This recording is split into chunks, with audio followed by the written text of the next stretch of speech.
All right, so this is the second topic for now, and we will just go through this discussion, brief discussion lang para mas ma-highlight din natin later yung AP style. Right? Since lahat naman tayo talaga naghahabol ng discussion para maka-midterm na sa pasukan after the UNDAS. So this is part still of the discussion of our first discussion about the principles in editing. Now, we will focus more on the process of editing. Di ba? Na-discuss natin. Sabi natin kanina, editing is a process of selecting, preparing, writing, proofreading, and publishing the news or stories in print media or any other platforms to disseminate information for the target readers. So since we are delivering stories, factual stories that will be read by our target readers, so these stories must be written and edited well. So the editing process goes through many channels, from writing to correction, correction to consideration, consideration to modification, and modification to production. Medyo nalito ba? So, ibig sabihin, process by process ang pinagdadaanan ng mga balita bago siya ma-publish or bago siya ma-disseminate sa mga tao. Alright? So, at the end of this discussion, you'll be able to explain the process of editing a news copy, identify the skills of a news editor. But we already defined or discussed the roles or skills of the news editor, role of the news editor, role and the responsibilities of the news editor. Pero ito, mas magfo-focus tayo sa skills. Ano dapat na meron yung news editor? Ano dapat yung mga nakikita ng news editor? Alright? So the process, sabi ko nga kanina, dumadaan sa news reporters, sa editor, then syempre nililayout na yan, tapos for publication na yung istorya mismo. Alright, so ano yung mga pagdadaanan? Hindi siya pasunod-sunod pero dinadaanan to ng mga balita na pinoproduce. So we have the news selection, treatment, and placement. Alright, the news selection, treatment, and then the placement. So from the selection pa lang, di ba? Yung selection of news, kino-consider dyan yung time and space availability in the newspaper. Every minute information is pouring into the newsroom from diverse sources. So parang halos oras-oras kada minuto may pumapasok na mga storya. So sa dinami-dami ng mga istorya, ng mga articles na pumapasok, alin dito yung dapat na piliin ng editor? So dapat may skill siya sa pagpili ng storya na kung alin lang ang papasok sa page or saang space siya ilalatag, 'di ba? Iba-ibang storya, iba-ibang, 'di ba? Ngayon pati, 'di ba, uso na din yung photo essays na walang mga articles pero yung yung photo mismo may caption na, tapos pwede na siyang ma-publish or mag-consume ng space doon sa paper mo. Right? So, yung mga editors natin, kino-consider natin sila ng mga gatekeepers kasi sila yung pumipili ng mga newsworthy stories based on the content or the context of the story. Diba? Sila din yung naglalaro ng magiging konteksto ng storya. They also identify the news values, diba? Remember the news values, the prominence, the proximity, the significance, what else? The timeliness, the oddity, diba? So, siyang nag-identify noon. Yung human interest doon sa storya, then yung ethical standards doon mismo sa naisulat ng article, halimbawa ng writer. So, laging yung news editor ang parang may last na say sa kung paano dapat lalabas yung pinaka-istorya. But apart from the common factors that are involved in selecting news, in treatment, and in placement, meron pa na iba tayong kailangan na i-consider. So these are the threshold, the frequency, the unexpectedness, the negativity. So when we say threshold, it is the scale or size of a story matter for selection. Parang there are more people or are there more people affected in the society, or marami bang maapektuhan nito? Parang malakas ba ang impact nito kung ilalabas mong storya? So kung masagot mo to ng maayos, so baka mag-consume din siya ng space sa paper mo, 'di ba? Just like halimbawa, death of Percy Lapid, parang isang journalist siya namatay, tapos may nag-confess na killer, tapos yung killer sabi yung middleman patay na, tapos yung middleman in-autopsy after na iimbalsa mo. So, yung mga isyung ganun ba, malaking issue ba yun or maliit lang? So, yun, i-consider natin kung magma-matter ba itong storya kapag nilabas. Alright, next, frequency. So, parang, eto ba, madalas ba ito na mangyari or malaking insidente ba ito na for a long period of time hindi naisulat? Then may public interest ba itong storya na ito? Can we consider this as newsworthy? Next, the unexpectedness. So the editors generally pick up the news that is not common and which happens unexpectedly, 'di ba? So pwede natin na i-consider yung mga odd news, 'di ba? Yung mga kakaiba na gaya ng dati na nag-viral yung isang baboy na parang mukhang elepante.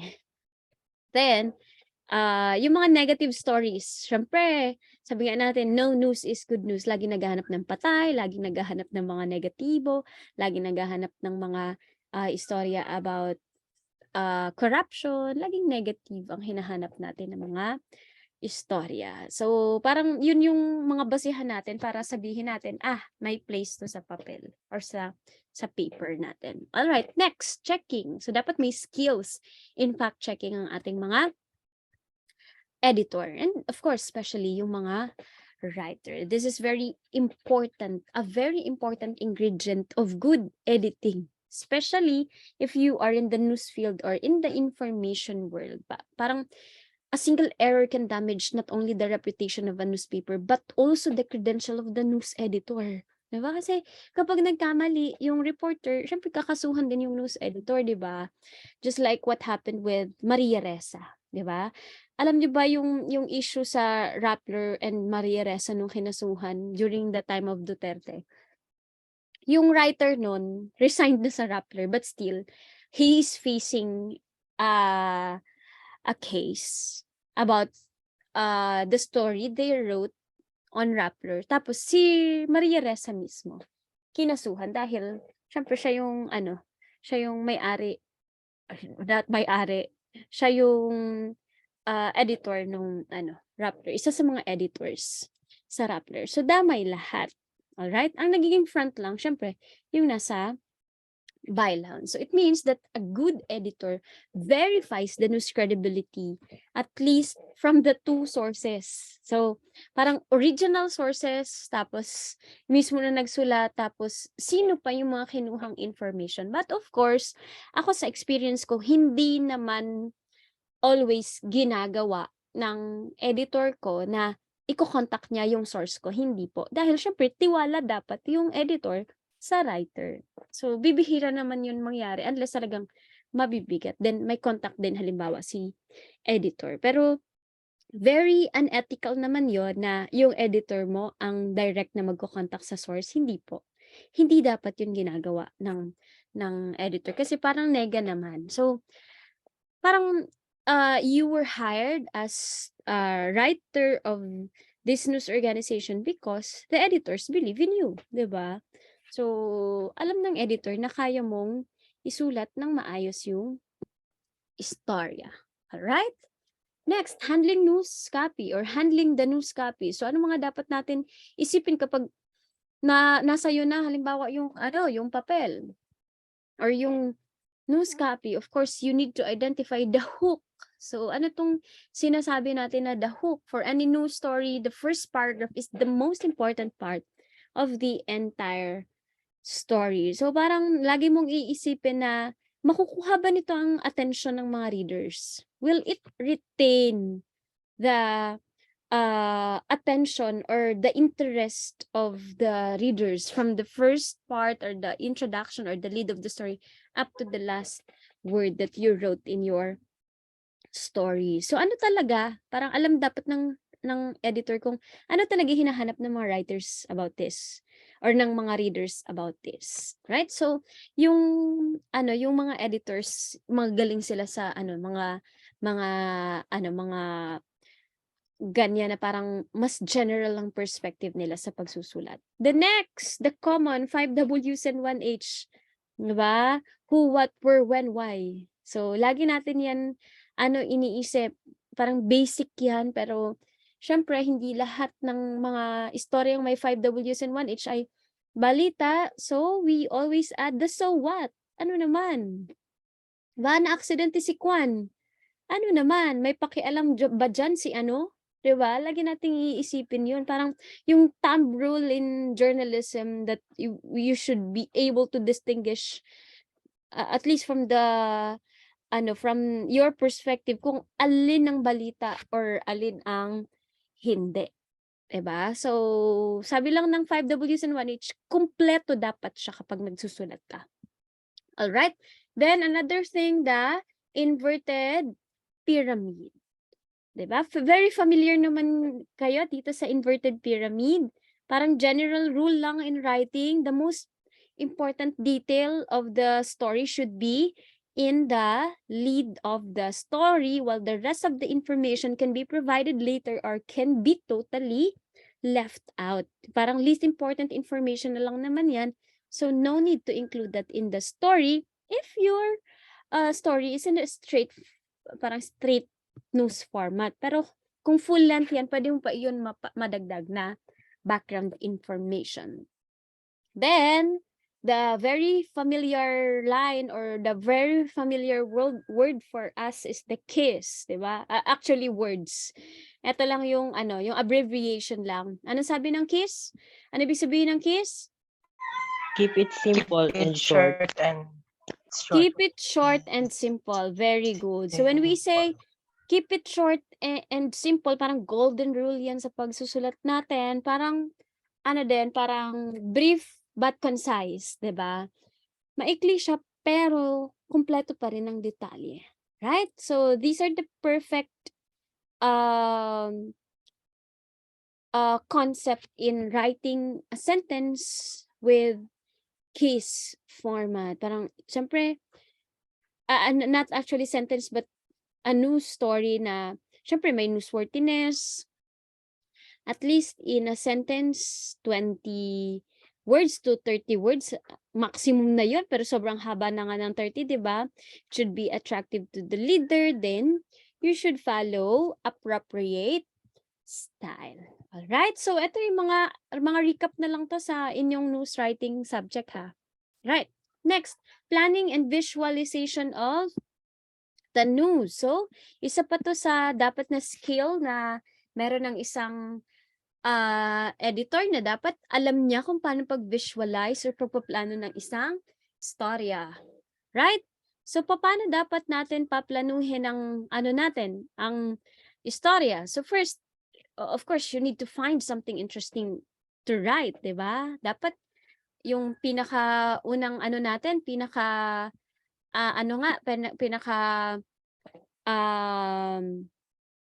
role natin, ay not actually role, pinaka-ability natin ay dapat meron tayong nose for nose. Ibig sabihin, magaling kang marites, 'di ba? Minsan, ang pagiging marites meron din na benefit, lalo na kung ikaw ay journalist, 'di ba? Madali kang makaamoy ng mga balita. Yan. Next, syempre, you already identified an interesting story to write. So next, you should file the report and quote its sources. So parang interviewin mo na by being objective and fair.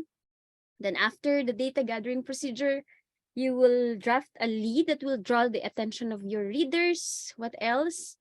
You formulate the lead, develop the structure for the rest of the story. 'Di ba nakalatag ka na ng ganon, then i-review pa ng review, dito yung mga quotes na tatanggalin ko, alin ang i-retain, then after mo sulat, kapag na-publish na, you follow up the story. So dapat hindi mag-i-end sa ganun lang. Lalo na kung mabigat yung storya mo. Alright? Rewriting news story. So the situation of rewriting the stories arises when the message conveyed is not clear or somehow ambiguous. So merong mga editor na halimbawa, ako mga editor ko hindi masyado parang parehas ang style namin na kapag inedit nila, parang lalabas style ko pa din na hindi siya nare-write as in rewritten lahat na parang ang layo na sa sinulat ko. But there are instances that the editor does not find clear lead or the structure is differently written. So that's the time that he or she will arrange the facts, identifies the main news points, and goes into its in-depth or of course, i-retrieve pa yung mga valuable data based on the filed story. Right? Pag sinabi natin filed, yun yung counterpart na term ng submit. Alright pa? So, file. Pwedeng paki-file ng story. Ibig sabihin, pwedeng paki-submit, pwedeng paki-send. Alright? So, we will use the term file. Alright? So, yun yung term natin in journalism. Please file the story, ganyan-ganyan. Alright, next. The headline. So, ito pinaka-importante din, of course, the lead writing, the introduction or the lead writing. So, ano mga dapat nating isipin kapag headlines? So, ito mga recap na lang to dahil meron na kayong news writing and production sa mga previous classes ninyo. Alright.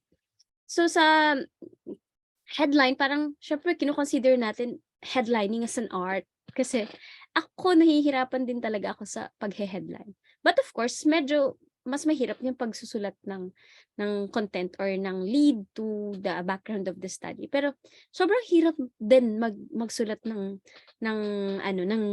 headline. But for straight news articles or full-length stories, kung ano nandiyan sa lead mo, dun ka magkuha ng magiging headline mo. Kuha po? Unless it's sa feature 1, sa feature, iba-iba naman yung magiging headline. Right? Parang may freedom tayo, may creativeness na pwedeng i-apply or creativity na pwede i-apply sa feature writing, lalo na sa paglalagay ng headline. Right? So, ano mga dapat natandaan kapag mag-headline? Ito yung mga usual na mga rule. Dapat, for you to write the headline appropriate to the story, be accurate, keep it short, fill the space, do not repeat the lead, be direct, use active voice, write in present tense, avoid breaks, know where to capitalize. We capitalize in the... Saan tayo nagka-capitalize? Name. Right? Sa noun pala, hindi sa name. Mali. We capitalize sa nouns. Okay? Then, we have the headlines, of course, the lead writing. Sa lead writing, keys pa rin ang iniisip natin. Okay? Keep it short and simple. So, ito yung iniisip natin, yung 20 to 30 words at least, attractive to the reader, then, inappropriate style. Anong sinasabi ko ditong style? Yung style book natin. So, you must follow the style book and style sheet. Baka isipin style na own style mo. No. Style ng news organization ninyo. Okay? So, generally, every newspaper organization has its own style book, as I've said. So, it is the manual or a kind of guideline that provides the usage of words, punctuations, and typography or typography. Ano pa? Mga abbreviations, what else? Kung paano ginagamit yung capitalized ba, yung diba, DENR, yung Albay Power and Energy Corporation, DAPSIMO, kung yung all capital ba, or yung A lang halimbawa sa APE kang malaki, maliit, mga ganun. Part yan ng style book, alright? Then of course, don't forget the importance of grammar and language. Alright? So, etong grammar and language, of course, this would not be part of our main lessons in the subject. Kasi, di ba matagal na natin to na laging dinadaanan, lalo na elementary pa tayo. So, dapat kung ikaw ay journalist, malinis na lagi ang grammar mo. So, from time to time, I'll be uploading some review materials that will review your skills or review your ideas in writing. Alright po? May tanong po dito sa process. Very brief discussion lang kasi hinahabol din natin yung isa pang topic. May tanong? Wala na po? Alright.